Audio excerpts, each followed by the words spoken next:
wimike Yesu Kristo mu buzima bwawe akubera umwami. Yazanywe no kugira ngo uronke ubugingo kandi uburonke busagutse. Ba mu ijambo rizana ubuzima bwawe bubeho buhinduka. Umusaraba ni etape incontournable. Umusaraba ni kibanza tugomba gushikako. Aho uri kuca hose nuti umwami ari kumwe nawe.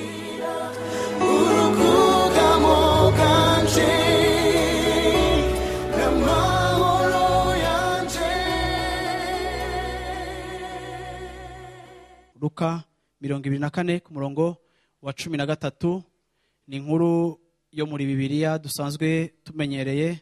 Nshaka kugusomera kuri uyu munsi. Haravuga ngo uwo munsi nyene babiri muri bo bari mu nzira baja mu mihana ahitwa Emmaus, ni kure y'i Yerusalemu nk'urugendo rw'ibirometero 11. Ku batazi inkuru, Yesu yari yapfuye, ariko kandi hari ku munsi wa gatatu yazutse. Kandi muribuka ko Yesu imbere yo gupfa yarabwiye abigishwa biwe ngo ntimusohoke murindirire Yerusalemu gushika mpwemu yera abajeko.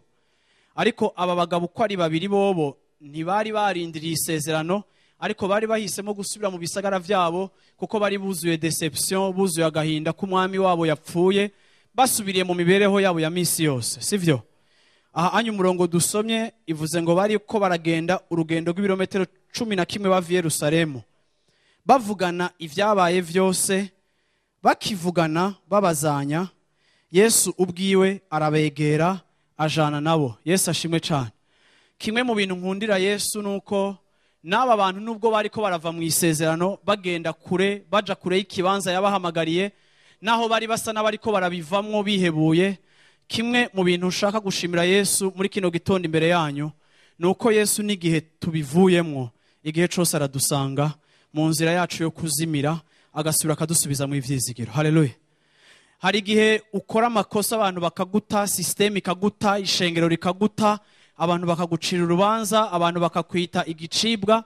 Ariko ikintu nshima no musi muri kino gitondo nuko abagutaye bose bahejeje kuguta, mu nzira yawe yo gutakara Yesu aragukurikira akaguha ivyizigiro, akagukurikirana, akaguha icizere kandi akakubwira ko akiri kumwe na wewe naho wowe uri kurafata inzira atariyo. Yesu ashimwe cyane. Ndaje kubwira umuntu wese ari hano muri kino gitondo umaze igihe uri kurafata inzira itariyo, uri kuragenda kure y'Imana, ukaba uri hano hantu no munsi wiyagiriza wumva utemewe n'Imana. Ndaje kubwira inkuru nziza ngo nubwo uri kurazimira, nubwo uri kuratakara, ndaje kubwira ikintu kimwe ngo nubwo wicira urubanza, Yesu aracafise ivyizigiro byo kukugarukana kandi ntaguheba, aragukurikirana gushika akugarukanye mu kibanza ugomba kubamo. Haleluya. Amina. Yesu aba bantu yabasanze mu nzira bariko barazimira. Ku murongo wa 16 haravuga ngo Yesu ariko arajana nabo. Ku murongo wa 16 ngo amaso yabo atabwa ko uruhuni ngo ntibamumenye. Babonye umuntu agendana nabo ariko ntibashobora kumuhokonesa, ntibashobora kumumenya nka Yesu. Arababaza ati mbega ivyo mugenda murabazanya ni biki? Kuko yabasanze muri conversation. Ndashaka ndabereke attitude ya mbere mbi ibaho igomba kuva mu buzima bwawe. Haleluya. Aba bantu bariko barabwira Yesu ivyabaye, ariko inkuru babwira Yesu irashika ku munsi wa gatatu Yesu yamaze kuzuka. Ariko kimwe mu bintu bitangaje cyane, barabwira Yesu bati abagore bo muri twebwe bagiye no munsi mu gitondo kumva, kandi imbere yuko tubivamwo, imbere yuko dusubira inyuma, imbere yuko tuguheba canke duhebura inkuru nziza, aba bagore batubwiye ko wazutse, aba bagore batubwiye yuko Yesu yazutse, babuze ikiziga ciwe. Sabo bagore gusa babivuze, ariko hari n'abandi bantu bagiye ubwira kabiri, kandi abo bantu bose bagiye basanze Yesu atari yari. Rero vy'ukuri, ariko mumvirize ndababaza ikibazo. Yesu aba bantu yarababwiye ko azozuka, bari mu bigishwa biyo, baronse intahe ko Yesu yazutse, ariko malgré kumva intahe ko Yesu yazutse bariko barabivamwo, ariko ntibigeze bagira curiosité, ntibigeze bagira n'ubushizi bw'amanga au moins bwo kugenda kwihweza barabe yuko ico gitangaza coba cabaye. Urabona abantu b'Imana, hari ibintu ijambo ry'Imana rivuga mu buzima bwacu vyiza kandi inkuru nziza ku buzima bwacu, ariko kandi ugasanga hako tuvyizera ngo tubigira ivyacu, dushishikara gufata inzira yacu yo kuzimira bikatunanira kwizera yuko hari ikintu Imana iriko irakora. Aba bantu ni gute bumvise intahe ariko ntibipfuze kuja kuraba ivyo bintu ariko bagahitamo kubivamwo. Ndagomba kuvuga ngo ndi gutyo nyene mw'ishengero ijambo ry'Imana rivugwa, bamwe bakaryumva nk'inkuru nziza ariko ntibumve ko ari inkuru nziza ziberekeye, ntibaryakire, ntibarigira iryabo. Igihe abandi bagiye kuraba ico gitangaza kugira ngo bacakire bakiryohererwe, abandi bariko baragenda kure y'ico gitangaza bibananiye kwizera. Nico gituma Yesu yababwiye ngo mbega mwa abantu b'ukwizera guke muzogeza ryari kunanirwa no kwizera ivyo abavugishwa bavuze.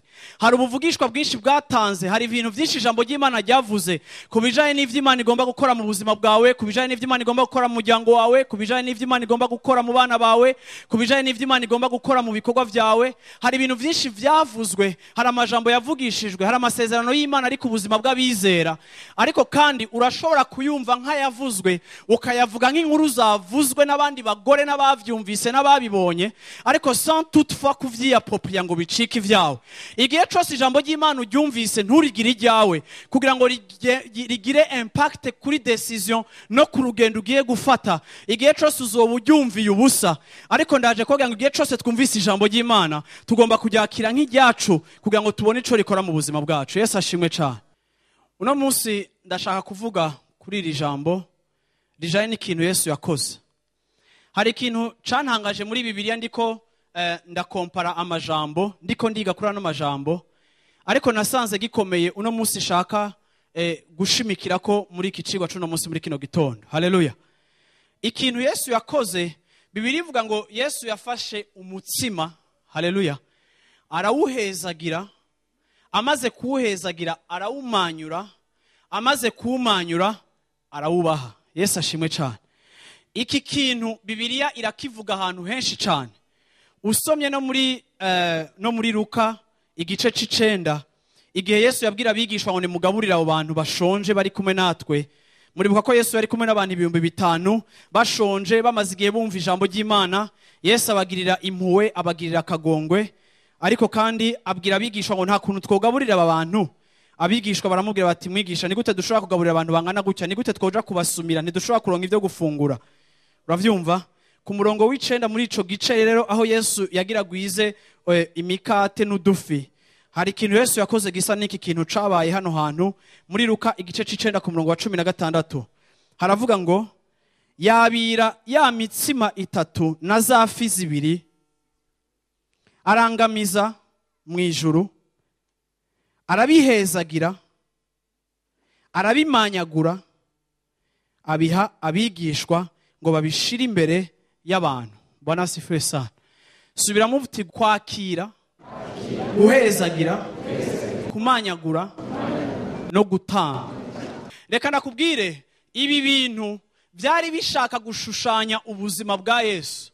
Ngira ndababwire ngo Yesu atanguye kumanyagura umutsima, aba bantu yasanze ku nzira bariko baragenda, ngo Yesu yarababwiye amajambo menshi, ababwira ivyo Mose yamuvuze ko, amubwira ivyo abavugishwa bose bamuvuze ko, ariko muri uko kubasubiriramwo ntibigeze bahishurirwa, ntibigeze bashobora gutahura ko ari Yesu bari kumwe, ntibigeze bashobora gusobanukirwa, bamubona comme une troisième personne ariko aragendana nabo ku rugendo rw'ibirometero 11, ariko ntibigeze bashobora guhishurirwa uwo bariko barajana uwo ari we. Bwana asifiwe sana. Ariko hari ikintu gitangaje, ngo bamaze kumutumira kurari wabo mwijoro, ngo Yesu yabira umutsima arawuhezagira, amaze kuwuhezagira ngo atanguye kuwumanyagura, amaso yabo aruguruka, ntibasubira kumubona nk'umuntu agira gatatu, ariko bamuhishurirwa nka Kristo. Ngo ako kanya baca bamenya ko ari we yamye agendana nabo, baravuga ngo mbega aho twari kumwe nawe ntitwari ko turumva imibiri yacu irurumba indani muri twebwe. Haleluya. Ni ukuvuga ngo hari habayeho ibimenyetso bibashingira intahe ko bari kumwe n'Imana mu gutakara kwabo no mu gahinda kwabo na deception bari barimwo. Ariko ndagomba kuvuga ngo rimwe na rimwe mu buzima bwacu hari igihe tuba turaca mu bihe bigoye, ibihe bibi, hari igihe tutaba turiko turumva ko Imana iri kumwe na twebwe, ariko hari akagozi kanyuma katwemeza, kaduha conviction yuko nubwo tutamerewe neza hari umuntu adasanzwe ari kumwe natwe. Amina. Reka nakubwire gato kuri ibi bintu bitatu. Igihe kimwe Yesu yaraje imana yaraje isanga umuntu yitwa Abrahamu. Ico gihe yitwa Abrahamu naramuvuze ko ku munsi wa Mungu. Imana imusanga mu mico yabo y'igipagani, batizera Imana, ari abantu badafise Imana, atakominyo n'Imana bafise, basenga ibigirwamana. Imana ije mu buzima bwa Abrahamu, hari ikintu kidasanzwe cahabaye. Yesu ashimwe cyane. Murasi ikintu cabaye, Imana imaze gushikira ubuzima bwa Abrahamu, Imana yakoze iki? Imana yafashe ubuzima bwa Abrahamu. Igihe cyose Bibiliya tubwira ngo Yesu afata umukate, ndagomba kugira ngo mutahure iki gikorwa cyo gufata, iki gikorwa cyo kwakira. Yarabwiye abigisha ngo nimugende mutegure Pasika. Yesu amaze kuhashika ngo yabira umutsima. Iki gikorwa cyo kwakira canke cyo kwabira ni igikorwa cabaye mu buzima bwacu igihe twakira Yesu nk'umwami n'umukiza.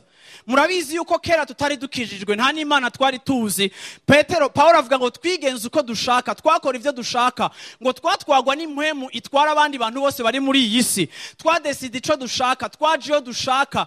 Impwemu yatwara abatizera niyo yadutwara. Ariko umunsi twamara kwishikiriza Yesu, umunsi twamara kwishira amaboko yiwe, nawe nakatwakira, ubuzima bwacu bwatanguye guhinduka. Ndagomba kubwira ngo nimba warakijijwe, washizwe mu maboko y'umwami wawe. Nukuvuga ngo yarakwakiriye, yaragufashe. Igihe yasanga Abrahamu mu nzira, Yesu yabanje kumufata. Umwami yafashe ubugingo bwa Abrahamu, aramubwira ati Abrahamu urahezagiwe kandi ngiye kuguhezagira, uzoba sekuruza w'amahanga. Ikintu ca mbere Yesu yakoze amaze gufata ubuzima bwa Abrahamu kwabaye kumuhezagira. Ndagomba ngo mutahure yuko mu buzima bwanyu izi etape zose uko ari zine zirahaba. Kandi Yesu ivyo yakoze yabishushanya n'umubiri wiwe, uno munsi birashushanywa n'ishengero ryiwe. Yesu ashimwe cyane. Haleluya. Umviriza, igihe yasanga Abrahamu, ijambo ry'Imana rivuga ngo Imana yaramuhezagiye. Ni bande bazi ko Abrahamu yahezagiye? Imana yahezagiye ubuzima bwa Abrahamu, imugira sekuruza w'amahanga, imuvuga ko ibintu byinshi. Yamwe ati Abrahamu va kwa so na nyoko kuko ngiye kuguhezagira. Igihe cyose Imana ifashe ubuzima bwacu, icikora iraduhezagira. Haleluya. Igihe cyo guhezagira kibaho mu buzima, ariko Imana imaze guhezagira Abrahamu, yongera imuha uruvyaro, imuha umuhungu yitwa Isaka. Imaze kumuha Isaka, yongera kumumusaba ati Abrahamu, umwana wawe w'ikinege munzanire kumuntangira kwikimazi.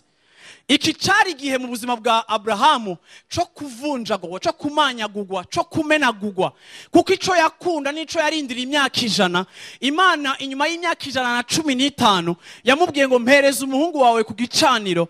Abrahamu afata umuhungu yaronse wenyene kandi wisezerano, amuzana ku gicaniro. Yari epreuve, cari igihe cyo kumanyagurwa, cari igihe kigoye mu buzima bwiwe, cari igihe c'agahinda. Aho umwana w'umuhungu w'imyaka 15 abaza se ati papa, kunwaye kuntanga kwikimazi, ko mbona wazanye n'inkwi, ko mbona wazanye n'ivyo kwatsa umuriro, mbega ikimazi ugiye gutanga kiri hehe? Kuko yari umwana atanguye gukura, azi yuko igihe cyose papa wiwe akiye gugicaniro adatwara amaboko gusa ariko agenda atwaye ikimazi. Ariko igihe yamubaza ayo majambo, Abrahamu atanasezeye na Sara ngo amubwiye ko agiye gutanga umwana wiwe, cari igihe cyo mu buzima bwa Abrahamu cyo kumenagurwa, cyo kujanjagurwa.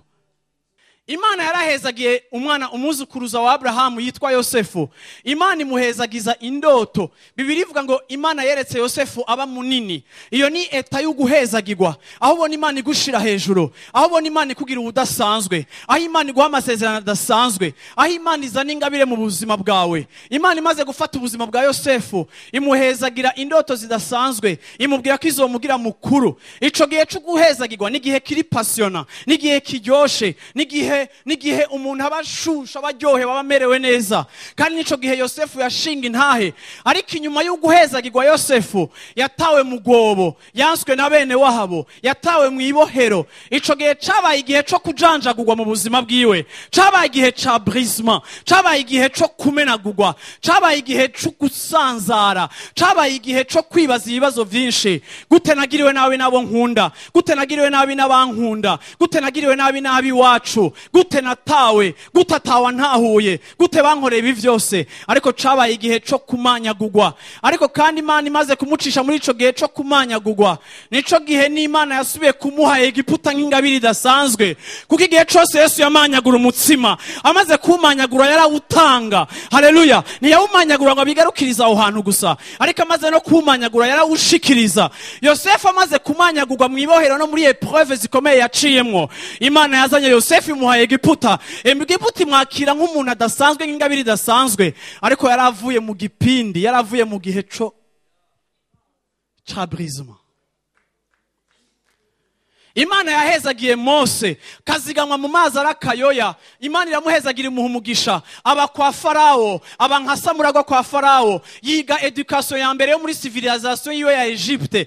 Aba Samuragwa mu mwana adasanzwe, afise ama privilege yose, ari umusirikare akomeye, ari umuntu ari mu cyubahiro kidasanzwe. Imana kuko yahezagiye ubuzima bwiwe, ariko igihe kigeze Imana imutahuje icarico, yinjira mu gihe c'imyaka 40 yo mu bugaragwa, aho wahora ari umwami yicarana n'abami, yatanguye kwicarana n'intama, yatanguye kuba umwungere, avuye muri position yo hejuru cyane, kuko Imana yamushize mu myaka 40 yo kuba brisé. Imaze kumujanjagura imyaka 40, imugarukana kwa Farawo ari instrument yo kuzana deliverance.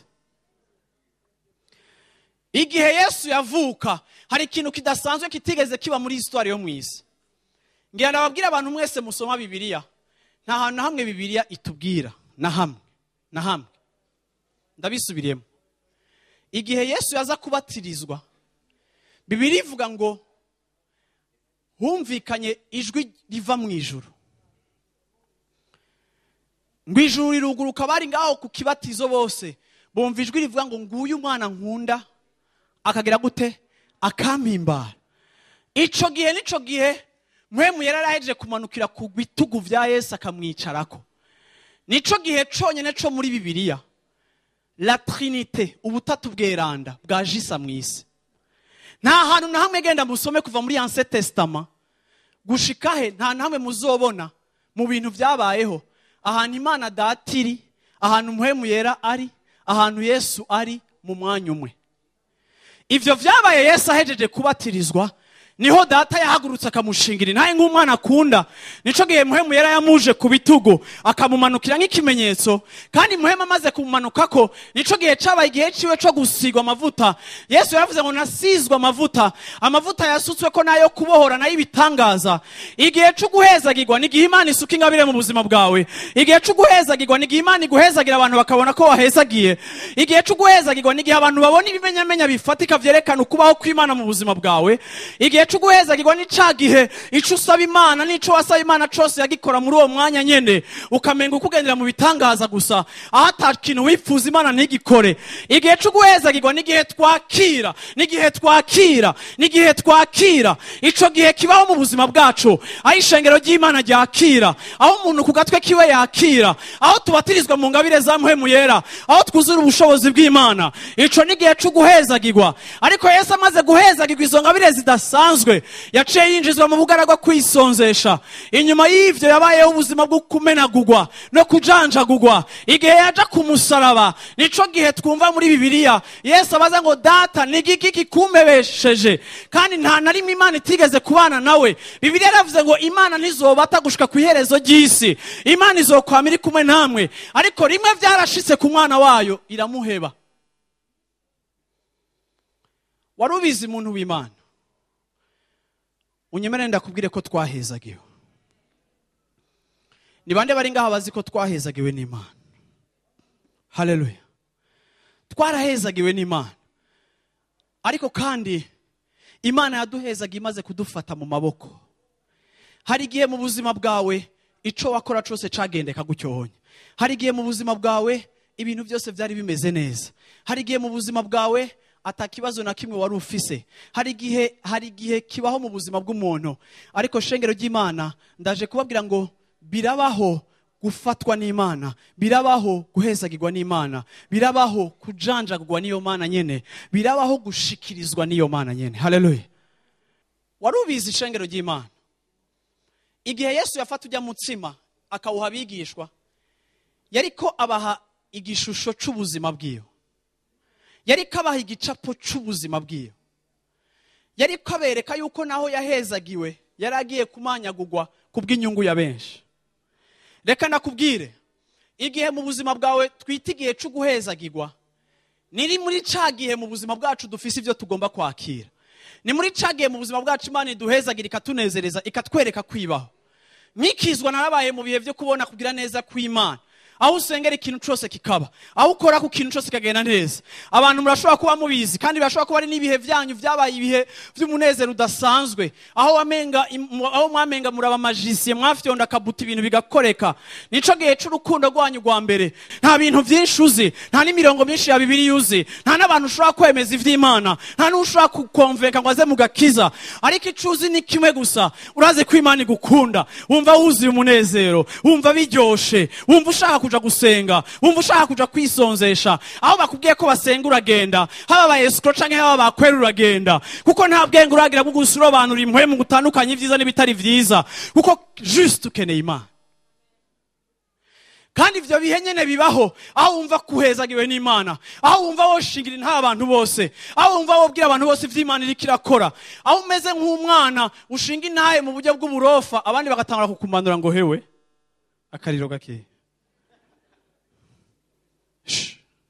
yacushuha cane, yacubigira birebire, kuko uri mu gihe cyo guhezagirwa, uri mu gihe cyo kumva Imana. Imana irakubwira, iguma iguha amajambo, uratse radio ukumva ijambo ryawe, urahura n'umuntu ukumva hari ahantu ubuzima bwacu buba, tukumva Imana ikitugirira neza, tukumva hari visitation, tukumva hari ukuryoherwa, ukumva abantu bose bobayambira nabo utazi, ukumva abantu bose bababwira ko Imana ibakunda, bamwe bakagucomora bakakwishura nabi, abandi bavuga ngo babaye ikibono, ariko umva nyene ngo mu bikibono de plus en plus, sivyo? Uravyumva kuko urarengewe n'umugisha w'Imana uri ku buzima bwawe. Ariko shengero ry'Imana munyemerere mpagarara ahantu, hari n'ahantu ha brisement. Hari ahantu abantu b'Imana baca, hari ahantu abantu b'Imana baca bakamera nk'abariko barajanjagurwa. Uyu mutsima Yesu yawufashe uri entier, yawufashe wuzuye, yari umutsima wa Pasika. Ariko amaze kuwufata akawuhezagira, atangura kuwumanyagura, aravuga ngo iki ni ikimenyetso cy'umubiri wanje. Paulo arabivuga mu Bikorinto ba mbere igice c'indwi, Abikorinto ba mbere igice ca 11, akavuga ngo igihe tumanyagura umutsima twibuka ko yapfuye.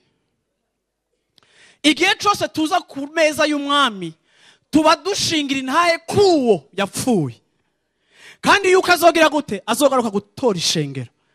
Una musi aho tuza kuza ku meza y'umwami tuzoba tugira gute, tuzoba dushinga intahe ko yapfuye, kandi ko azogira gute, ko azogaruka. Haleluya.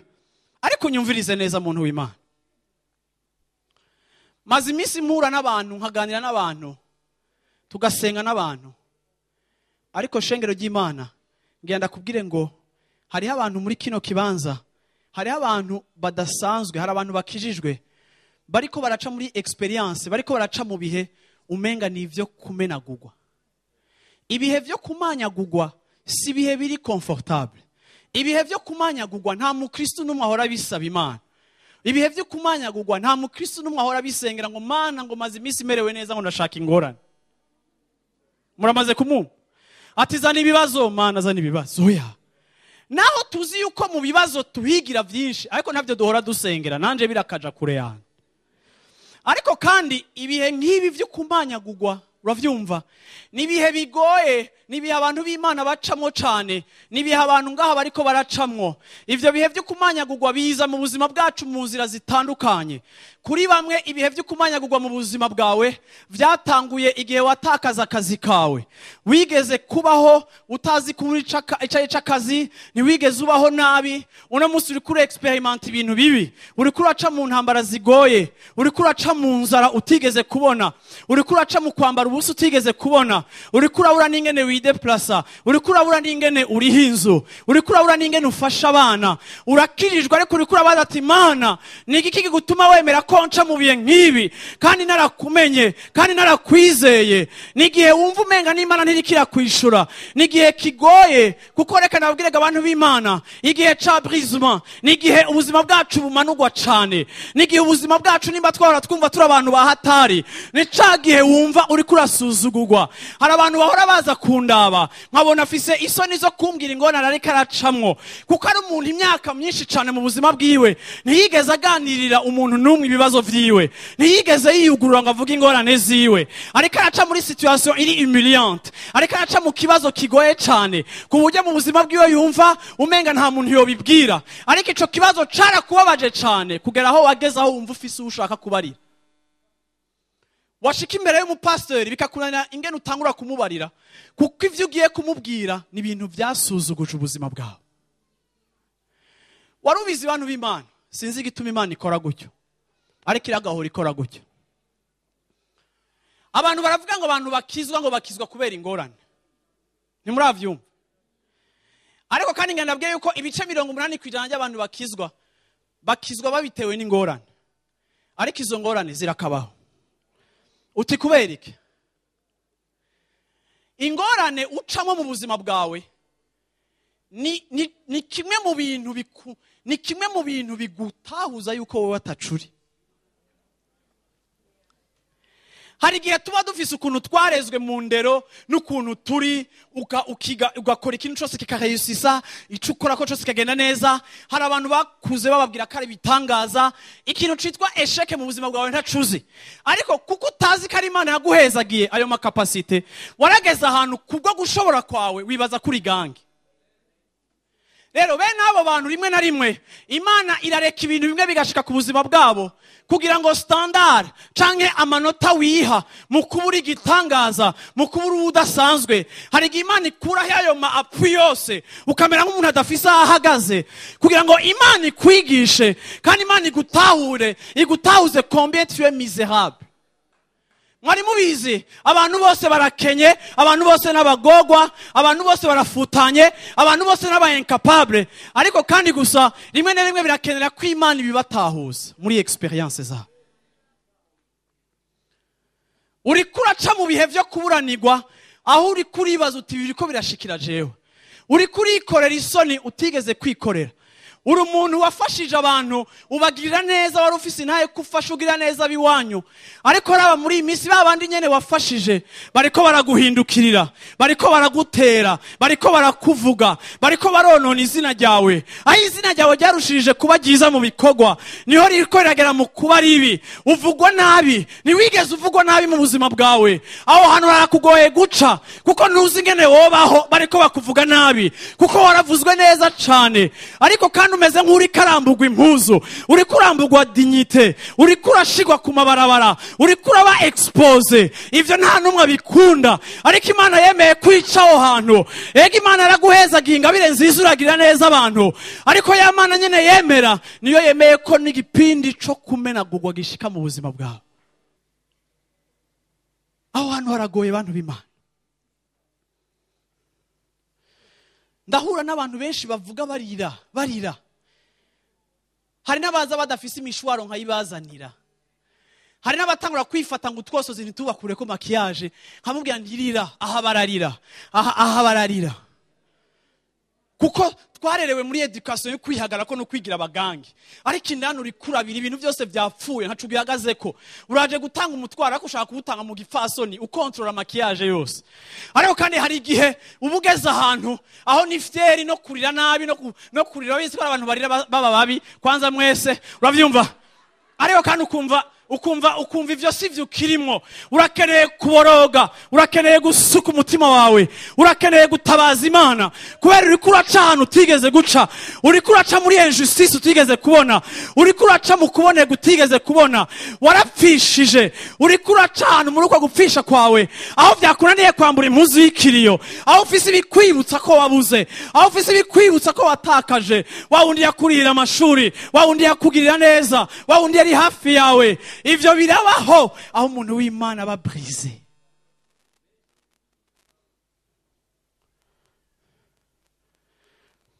Ico nigihe abantu b'Imana bavuga ngo Imana iri hehe. Ico nigihe abantu b'Imana bavuga ngo Imana iri hehe. Ico nigihe abantu b'Imana bibaza Ico ni cyo gihe abantu b'Imana bamera nka Yesu bakavuga ngo data n'igiki gikumpebesheje, n'igihe umenga Imana ntihari, n'igihe umenga Imana ntiyumva amarira yawe, n'igihe umenga Imana ntirikira gutabara, n'igihe umenga Imana ntibona ivyo uri kuracamwo, n'igihe c'agacerere, ariko n'igihe co kujanjagurwa. Bantu b'Imana, ibihe bibabaje birabaho.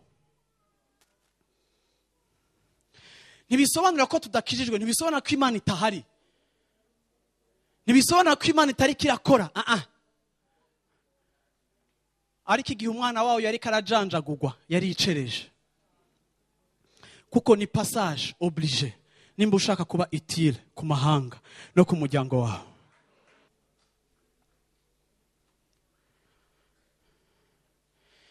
Uri kuraca ahantu aho ubona kuri kurabonegwa, aho urenganijwe n'abantu, aho abantu bagutwaye ivyo ufitiye uburenganzira, aho wakubise, aho wagwanye. Uri kuraca mu bihe aho ubona urugo rwawe ruko rutakara rukuva mu maboko, aho wagerageje amastrategie yawe yose, warakoresheje manipulation kugira ngo uwo mwubakanye abivemwo, warakoresheje amayeri, waramwimye ivy'umwima, waravyimvye isura, waragize ibiki na bike, warakoresheje ubwenge bwawe, waragiye mu bakecuru baraguhanura ngo hajye umugabo ngo ucumera gutya, biyasanze umeze gutya, uravyumva birahinduka, naco utakoze. Barakubwira ngo ikijya gihe ngo umugabo wawe ngo nukumubi affection vyinshi, ukamuha ex muri affection, warayimuhaye ntayo yigeze yakira, yishwi yuriye hariya hantu. Ni igiki utagerageje mu bwenge bwawe kugira ngo utabare urugo rwawe, ariko byose bikanka. Ariko kandi hakagera igihe aho umenga nacu gishobora gukora. Nico gihe Imana ipersuade umwana w'umuntu impuissance, aho atacu ushobora atari yo yonyenye ije ikagushoboza. Igihe cyo kujanjagurwa nico gihe guca bugufi kuza mu buzima bw'umuntu.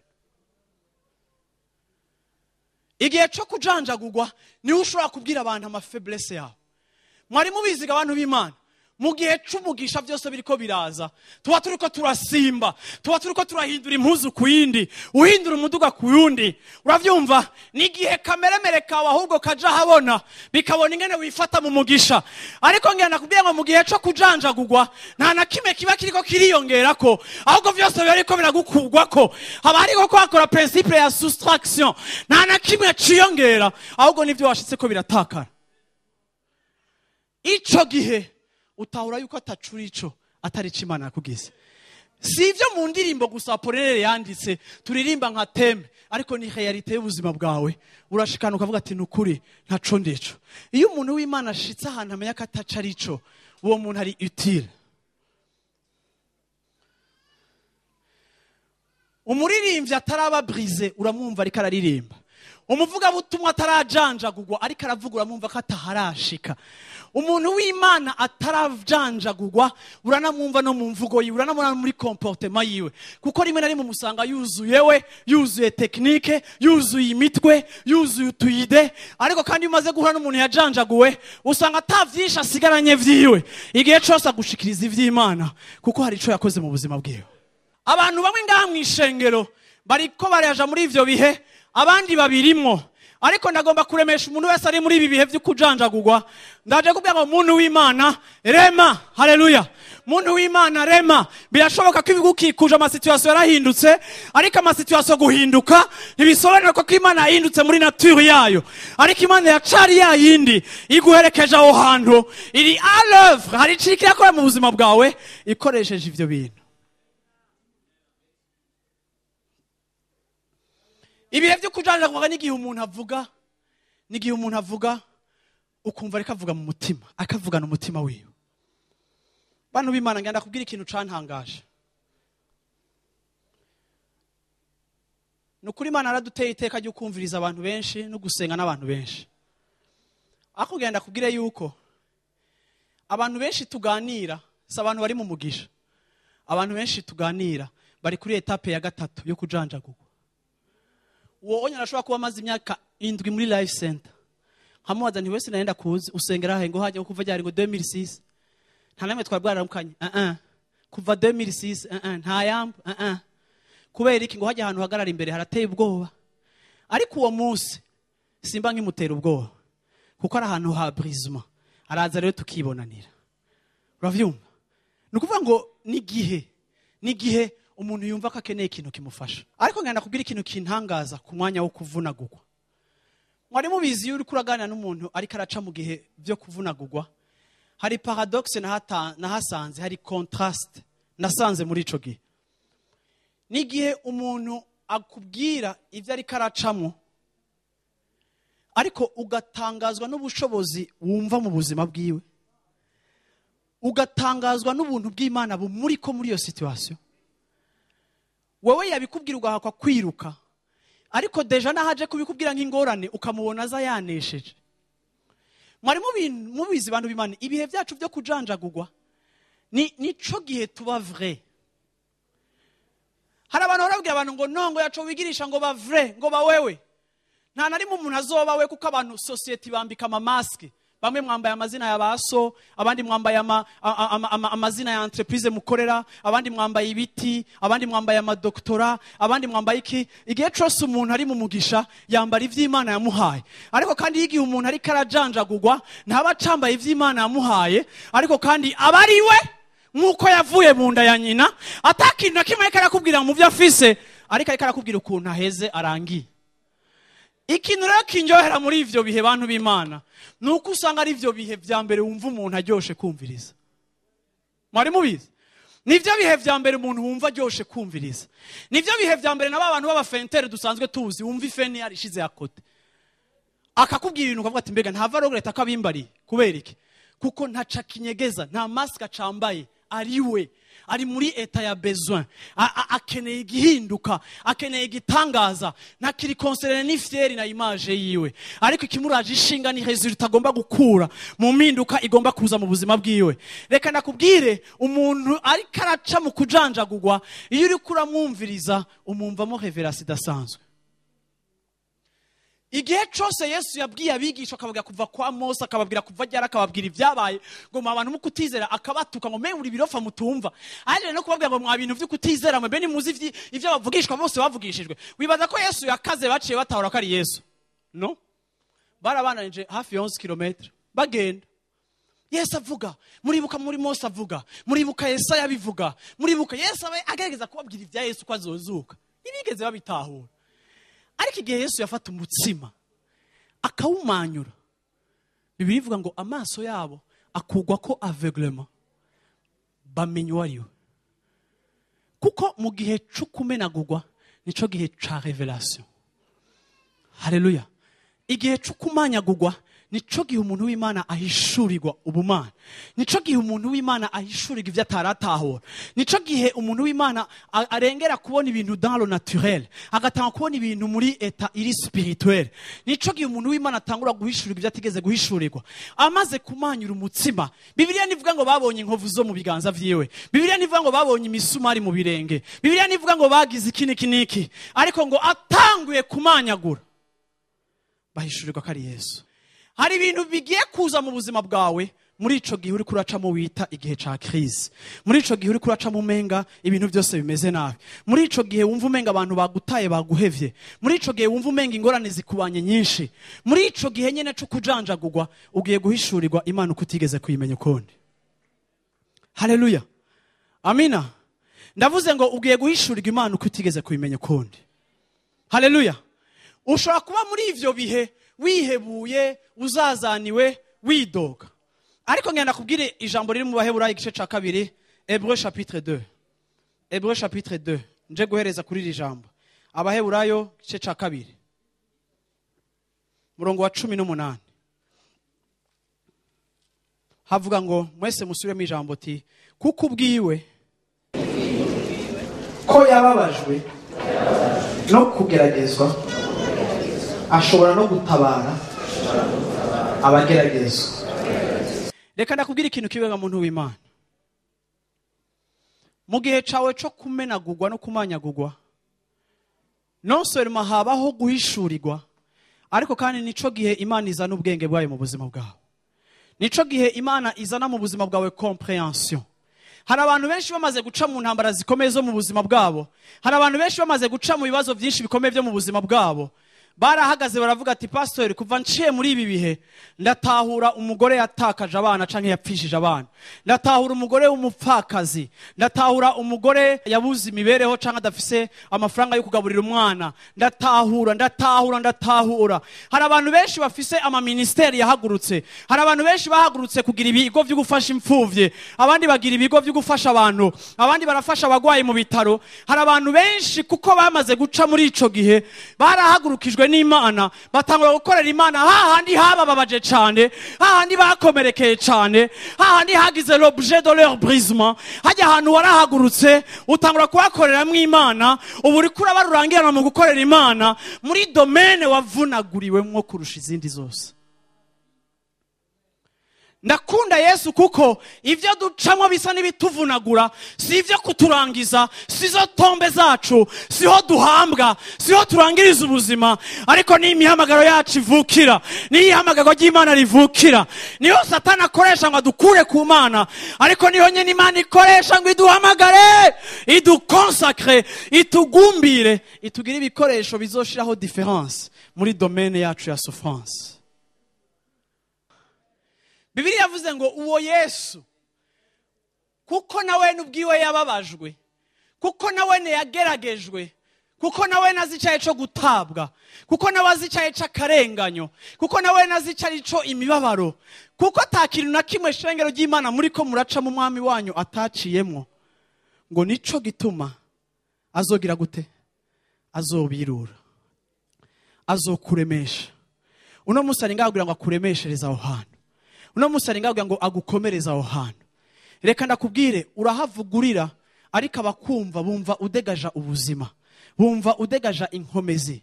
Biratangaza intahe wumva, biratangaza igene wumva abantu b'Imana bahagaze, biratangaza igene wumva abantu b'Imana bashobora guca hano bakagwana kandi bakanesha. Reka ndabwire abantu b'Imana, umukristo akuze agomba kwiga kuryohererwa igihe ca brisement, igihe gishitse ku buzima bwiwe.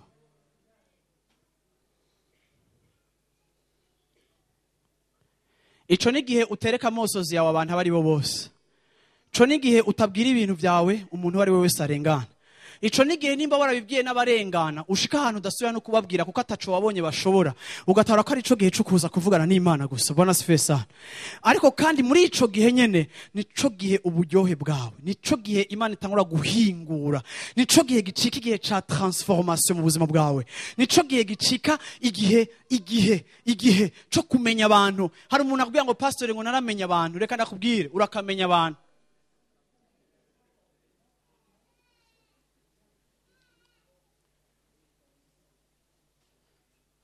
Ndakubwire igihe cawe ca brisement cyo kumenya kugwa cashitse, na wa undi ahora kugirira neza umenga Imana yamukoze ko nawe acika udakogwa ko n'ingorane yawe. Ninde utabara uw'Imana iri kirigisha?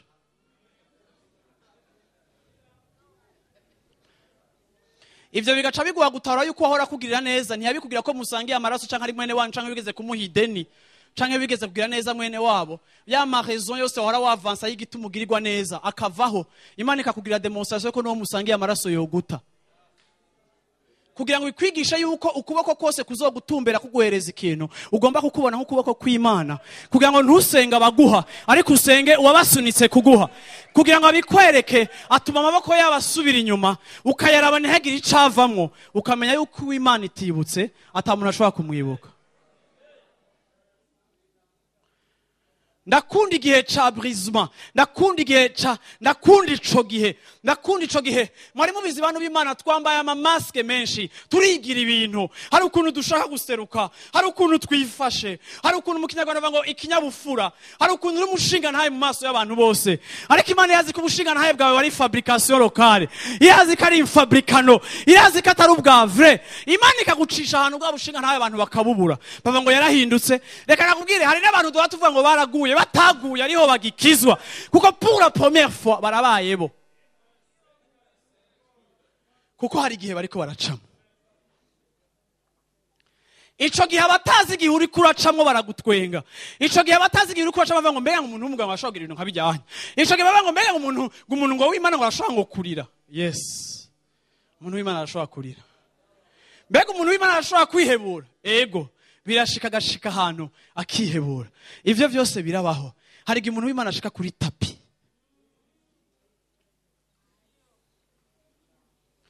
Ndipfurije ishengero ryose rya Life Center ngo Imana ibanshikanire kuri tapi.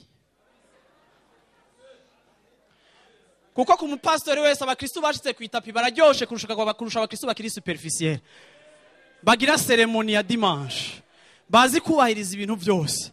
Umenga nta kosa bafise.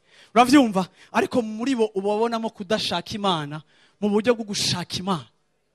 Hari ahantu ufata Imana nka Yakobo ukayifata amaguru. Bibiri ivuga ngo Yakobo yaniganye n'umumarayika. Umumarayika aramukubita jida aramwikurako aranigana. Umumarayika aramubwira ngo Yakobo ndekura bugira buce. Ndekura bugira buce.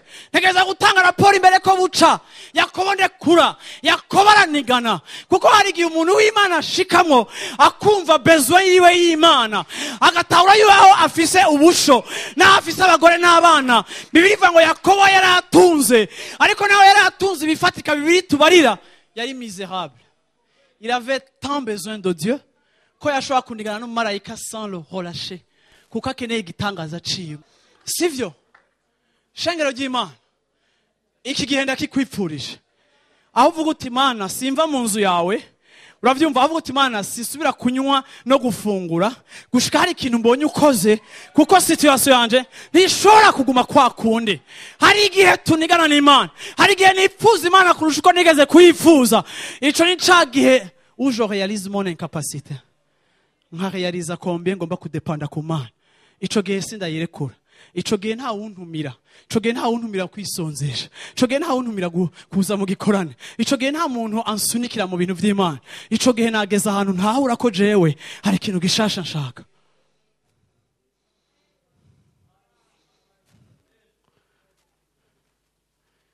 Ndakwipfurije gushika aho hantu bitarenze uyu mwaka.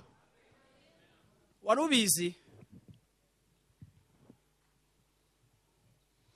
hari abantu mpora numva bariko baraca mu ngorane nkumva mu mubiri wanje canke muri entendement yanje ndafise ico nshaka gukora kubw'uyo muntu kandi abo twegeranye murabizi ndi sensible ku bibazo ako ni kenshi cane Imana yambujije kugira ico nkoreye umuntu iri kirabrisa kuko Imana igomba kwigisha ishengero ryayo gukonta kuri yo.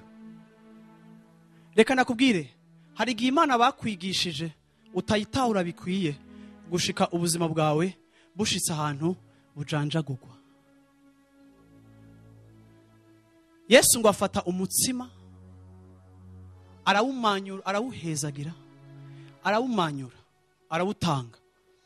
Shengero ry'Imana kuri uyu munsi ndashaka kubwira umuntu wese yicaye hano hantu yuko nkuko Yesu agafata umutsima Bibiri ivuga ngo yarawufasha. Guhera igihe waha ubuzima bwawe Yesu yaragufasha. Yesu Bibiliya ntitubwira ngo yafatishije umutsima akaboko kamwe. Ariko yarawugumbiriye awufatisha amaboko yose. Ndabona ubuzima bw'abantu benshi bufashwe n'Imana. Ndabona ubuzima bw'abantu benshi bwarahezagiwe. Ariko kandi ndabona ubuzima bw'abantu benshi uno munsi buriko buratangura ku experimenta brisement. Urarira mu ijoro, urarira mu gitondo, uragwanye. Uri ahantu hagoye. Ariko ngenda kubwira ngo wa wundi yababajwe, wa wundi yatawe. Wa wundi atameze nk'abantu, wa wundi atagucira urubanza. Wa wundi yaciye muri ivyo nyene uri kuracamo. Ngo niwe wenyene ashobora kukwirura, niwe wenyene ashobora kukwankuhasha. Uno musinga ndabwiye ngo mpemu w'Imana ari hano hantu mu mwanya turiko turavuga ijambo, mpemu w'Imana ari ngaha yankuhaja abantu. Akomeza abantu mu marira yabo, akomeza abantu mu ntambara ariko baracamo. Reka ndakubwire umeze nk'uri karaba brise, umeze nk'uri karaba consume. Ariko ndabona neza utari kurashobora guhera, ndabona utarangira, ndabona udahera. Abantu bamwe baranaguharira nibihe, n'abantu bibaza ko ibintu byawe vyaheze. Ariko ngenda kubwira ngo muri uwo mwanya nyene wa brisement, muri uwo mwanya umenga uri kurajanjagurwa, ngenda kubwira ngo Yesu ahejeje kujanjagurwa. Atakambiye data ngo data nigiki kikumpebesheje. Bibiri ivuga ngo ashikiriza ubugingo bwiwe Imana. Ku munsi ugira gatatu muhemu yera araza. Amukura mu bapfuye aramuzura. Amugarukana hagati y'abigishwa. Amugarukana ari entier. Yesu ntiyaje ari igipasu nk'uko yajanjaguye ku musaraba, ariko Yesu Imana yamushikirije isi mu bushobozi bwa mpemu yera, yasubiye kwambara ubwiza. Ndaje kubwira muri kino gitondo Imana ifatanye ivyasambutse. Ndaje kubwira muri kino gitondo Imana isubiza hamwe ivyari vyononekaye. Ubuzima bwawe buri morcelé, ubuzima bwawe burasanzaye, ubuzima bwawe burajanjaguritse. Uribaza ngo nzosubira kwambara gute ubwiza, uribaza ngo nzosubira gute guca imbere y'abana b'abantu, uribaza ngo nzosubira kumera gute neza, uribaza ngo mbega ngo gloire yanje izogaruka gute. Ariko ndaje kubwira ikintu kimwe, Imana yajanjaguye Abrahamu yamushikirije amahanga, Imana yajanjaguye Yosefu yamuhaye Egiputa. Baravuga ba Farao bati mbega niye twigeze kubona umuntu w'agaciro, niye twigeze kubona umuntu afise ubwenge nk'uyu muntu yitwa Yosefu. Bamuha kuganza, ari wabo bamutaye yononekaye, ariko igihe yasangira nabi wabo yarababwiye ngo ni Imana yabankuye mu gihe gitoya, ni Imana yantaye, si mwebwe mwantaye, ni Imana yampevye igihe gitoya kugira ngo mu gihe gikwiye nk'iki Imana inkoreshe gusubiza hamwe Isirayeli no kuyigaburira. Haleluya, haleluya, haleluya. Wa mwungere Mose yamaze kwisuzugura gushika n'atarakizi kuvuga, Imana igarutse mu gisaka c'umuriro imusubizamo confidence, imusubizamo ubwiza, imuhagenda kwa Farao aboneka afise inkoni, ahita hasi agakora ibitangaza. Abantu babona Mose bigeze kubona bahunga, bamubona agarutse ari Mose w'igitangaza. Bigaragara yuko wa wundi yajanjaguritse Imana yamushikirije ari entier pour le salut d'Israël. Haleluya, haleluya, haleluya. N'umwana wayikunda yiyereka abigishwa iminsi 40 bamukorako batesta ko ari we. Reka ndababwire abantu b'Imana, igihe cyose abantu bavuze inkuru z'umusaraba, igihe abantu bose bavuze Getsemane bakavuga ingene Yesu yarize amaraso, igihe cyose abantu bavuze imibabaro Yesu yahuye nayo, iyo ni inkuru iriza abantu, iyo ni inkuru yuzuye passion nyinshi. Ariko iyo bavuga igihe Yesu yabatirizwa, nta passion birimwo, kuko mu kwakira no muri benediction nta passion ibamo, nta buzima buhari. Ariko igihe bavuga ingene Yesu yabaye brisé, nico gihe abantu baba passionné, nico gihe biba vyuzuye ubuzima. Iyo umuntu ariko arashinga inafise havuye, abantu bararira bagaryoga bagakoma amashi. Ni gute turizwa n'umubabaro w'umuntu? Nuko mu rupfu rwacu Imana ihubakira ubuzima.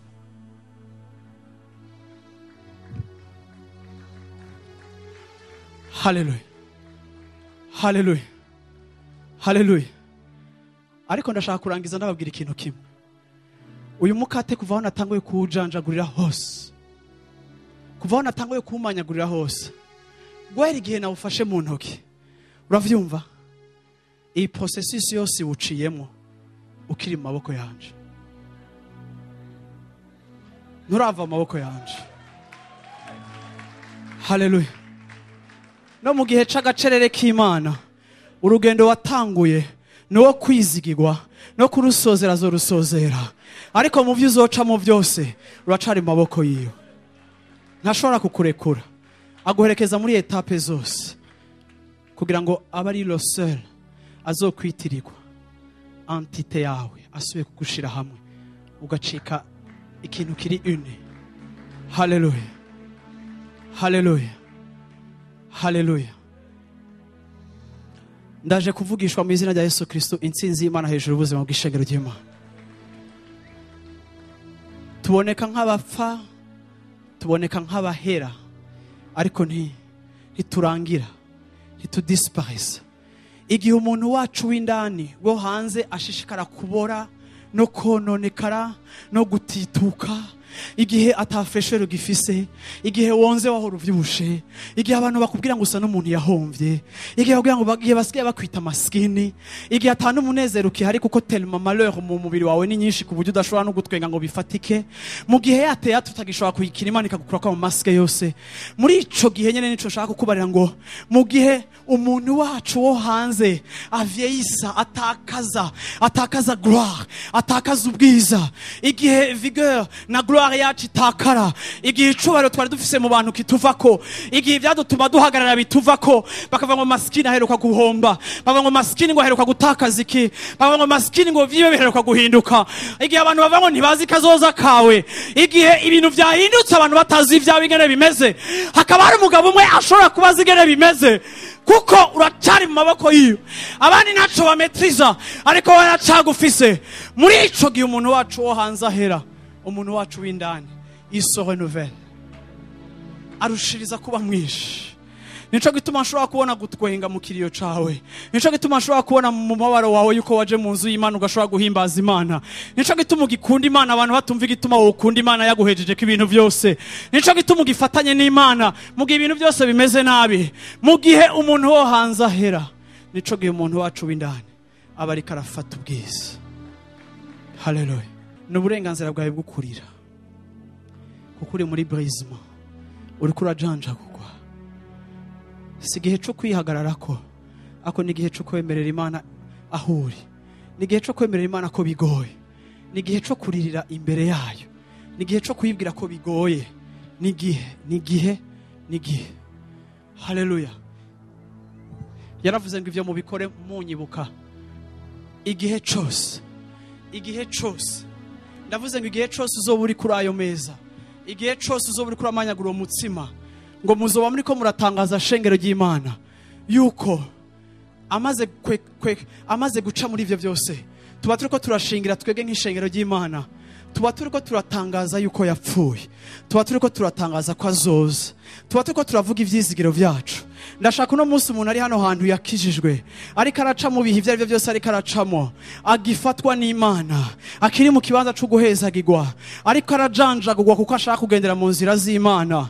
Ndagomba ndakubwira uno munsi ngo hariho ivyizigiro, kuko uno munsi muri kino gitondo ugiye kumenyekanisha ko yapfuye, kandi ugiye kumenyekanisha ko atapfuye gusa ngo ahereyo, ariko agiye kugaruka gutora ishengero ry'Imana.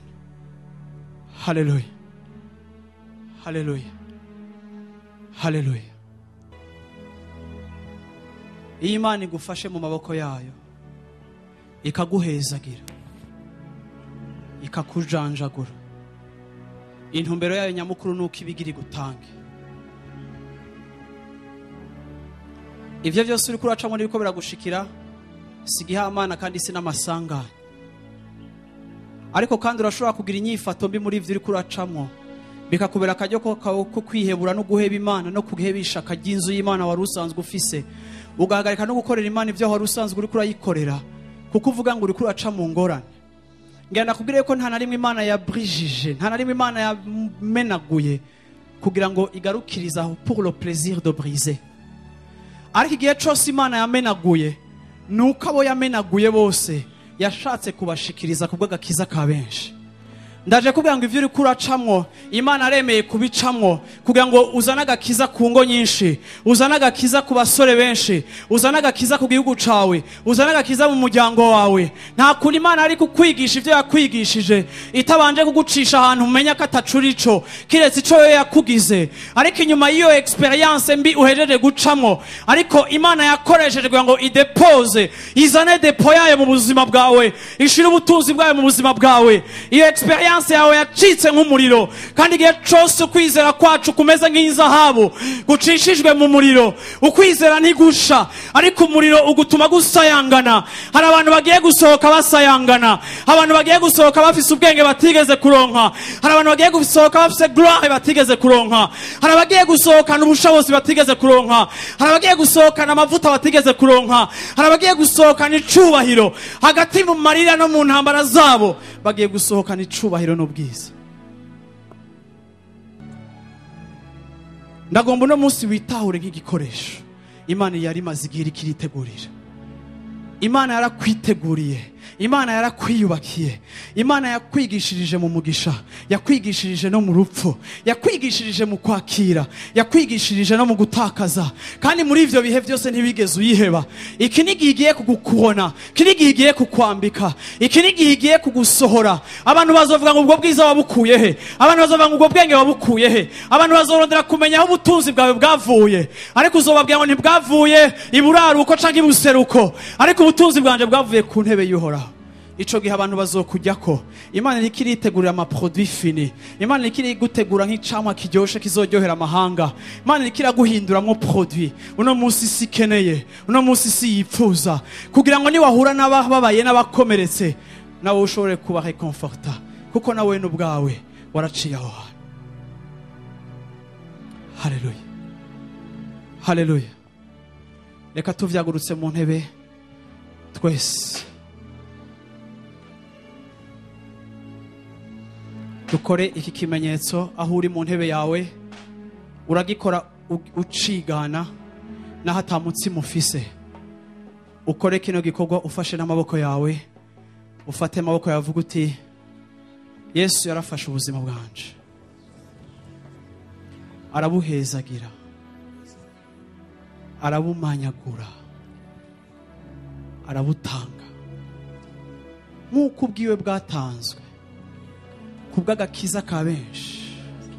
N'ubwanje muri uyu munsi, n'ubwanje kuri uno mwaka, bugiye gutangwa ku bwa benshi, kuko ivy'Imana ikoze muri jewe si ivy'imfa gusa, ariko yiteguriye igikoresho kugira ngo ikize benshi. Ndagushimiye Yesu wanje yuko wampisemwo, ukanyakira, ukampezagira, ukamenagura, hama ugiye kuntanga. Ndagushimira ko ndi umugisha. Ivyo naciyemwo ari ugutabwa, ari ukudatahurwa, ari ukuvugwa nabi, ari ukononegwa, ari uguhomba, ari ukwambara ubusa. Satani yashatse kubikoresha kugira ngo ngire igikomere, ariko kuri uyu munsi ndatanze imbabazi ku bantu bose bakoreshejwe kugira ngo bazane ukujanjagurwa mu mutima wanje. Wa wundi nshavuriye, wa wundi nabonye nabi, ba bandi bankoreye ibintu, uyu munsi sinshaka gusubira kubabona, ariko nshaka kubaharura nk'igikoresho c'Imana. Ntibakira abansi banje, ahubwo bacitse ibikoresho byo kuzana impinduka muri jewe. Naribonye, narimenye, naramenye kudashobora kwanje, naramenye intege nke zanje, naramenye inkomezi zanje, naramenye kudashobora, naramenye naho nshobora. Kuri uyu munsi ndaje kugushimira Yesu, kuko nawe ubwawe wavuye mu ijuru ukitanga. Nanje kuri uyu munsi ko ndabibonye, ko ndabimenye, ko ndabihishuriwe muri uku kumanyagurwa, ndakiriye ikintu gishasha ugiye gukora mu buzima bwanjye. Ndatanze imbabazi, ndarekuye umuntu. Sindakwemerera Satani yuko ukoresha ivyanshikiye bibi kugira ngo mbohoye, mbe mu mubabaro, mbe mu gahinda, mbe mu kiriyo, mbe mu guta umwikomo ku bantu. Iyo nyifato ndayihevye mu izina rya Yesu.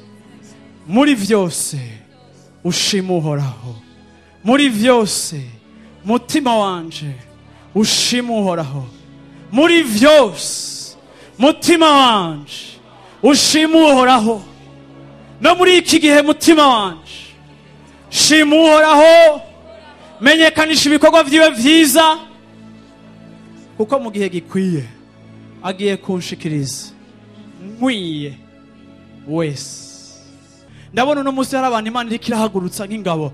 Ndabona uno munsi hari abantu bagiye kuvyuka, kuko bamenye yuko iki gihe atari ico kubica, ariko batawe yuko ibiriko birabashikira byose bibashikira bari mu kuboko kw'Imana.